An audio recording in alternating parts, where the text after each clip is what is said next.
I think a lot of people in Mill Valley talk about how liberal they are and really put on like an air of being so open-minded and everything, but when it actually comes to helping people, they don't do much. Most families are somewhat okay with it unless there's a major cultural issue or religious issue. It's not so much tolerance as fear of seeming intolerant. I think a lot of people in Marin think they're really progressive and think they're really accepting, but they're almost prejudiced in a different way because they go out of their way to try to put emphasis on the community, and they try to go out of their way to make sure that they kind of flaunt their gay friends or flaunt their friends who they think are different, just to make it look like they're the one who's a better person. And they should not be, patted on the back for just having normal human interactions with other people. Everyone, tends to, oh, well, I'm okay with the gays because I have a gay friend, right? Oh, that gay friend? Oh, he's also my gay friend, right? The token gay friend. We've made huge strides in the media regarding LGBT characters and their presence, and just the fact that they're showing up and being recognized is awesome. Everything about them is about them being gay, and they don't really have any other personality traits. Well, TV is saying, I'm gay, so that's like my defining character trait. And so then they become like the one gay person, and that's all they're about. If it's a guy, they're very flamboyant, they like to sing, and they probably have great fashion. And if they're a girl, either they're struggling with their sexuality a lot, or they're like not overly feminine. And there needs to be a lot more portrayals of LGBT people of color and people who are not of the same normal body type, and basically more transgender roles in general, and roles for LGBT actors, not just straight actors playing those roles. Overall, I'd say Hollywood is a lot more progressive than most other forms of discussion in the United States right now, but there's definitely not enough portrayal, and if there is, it's definitely sexualized in a way that it shouldn't be. I will probably never tell them. It would make me feel worse telling them than not telling them. Basically, she heard it through the grapevine. If I tell her, then it'll be that I lied to her for so long, and if I don't tell her, then I'm still lying to her. So I've attended one support group in Marin because there's only one support group in Marin. Oh, really? Only one in Marin? In the entire county. That is terrible. I find that really frustrating, and it's especially frustrating for me to have to go into the city to groups there to feel like I can make friends. And unfortunately, Spectrum is kind of the only specific LGBT kind of nonprofit or counseling service available in Marin County. I have sent a lot of families that are struggling with just the new information over to Spectrum more for family counseling and individual therapy.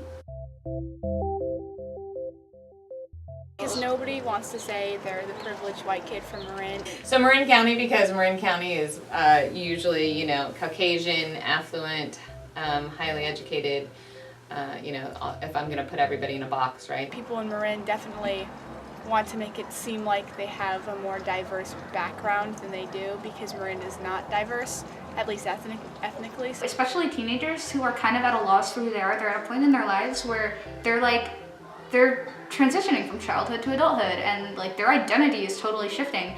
And when you feel like everyone around you has something special about them, then you tend to, even if it's mundane, even if it's my sexual orientation, that's not special, it's just who I am. When you feel like you need to stand out, then you start adopting labels as your identity because you don't know who else you are yet. It's not viewed as you are bisexual, it's viewed as you don't know what you're doing, and you don't know whether you're gay or straight, and you're most likely straight. And my twin brother is gay, and when I told him I was bi, he's like, you are not, that is not a real thing. And then I told him I was dating her, and he was like, you are just stealing my thunder. Especially in high school, when boys come out as bisexual, most people just think it's a cover for them being gay, and when girls come out as bisexual, it's just them, like, being a whore or wanting attention. When I told some of my friends I was bisexual, they're like, oh, that means that you're actually straight and you just want to hook up with girls to look cool or to, like, have fun or something, to experiment. Have to start with education.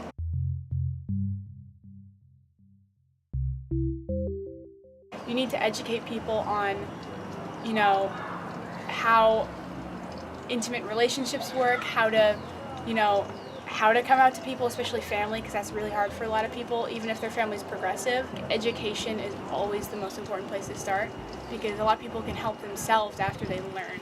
Because I remember when I was in 8th grade, we had to do this activity that was pretending to ask each other out, and they always had a boy and a girl do it, and they always used he and she pronouns, and it was really frustrating because how are other kids supposed to learn about how to do that when it's not a heterosexual relationship? How are transgender kids supposed to learn about, you know, themselves and who they are? It's like sex education itself is so flawed in America, but it's even worse for LGBT people.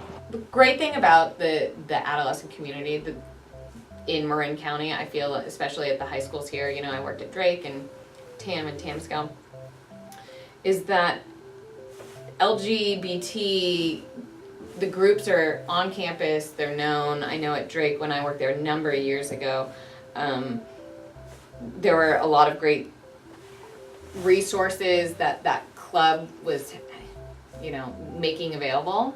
A lot of gay issues are kind of seem to be half educational and then half therapeutic. If you want to tell anyone, tell the people that you're closest to, because you know that they're not going to judge you, and having support with you helps you if other people have a problem with it.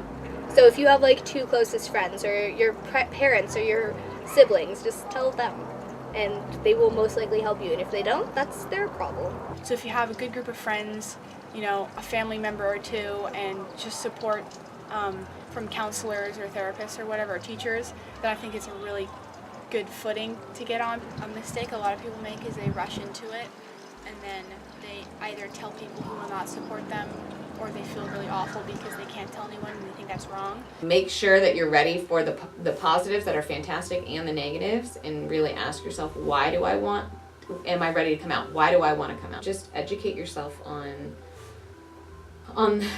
what's out there and what support systems you have. So if you choose to come out, and then know who you can go to support wise. You know, you want to have safety and support.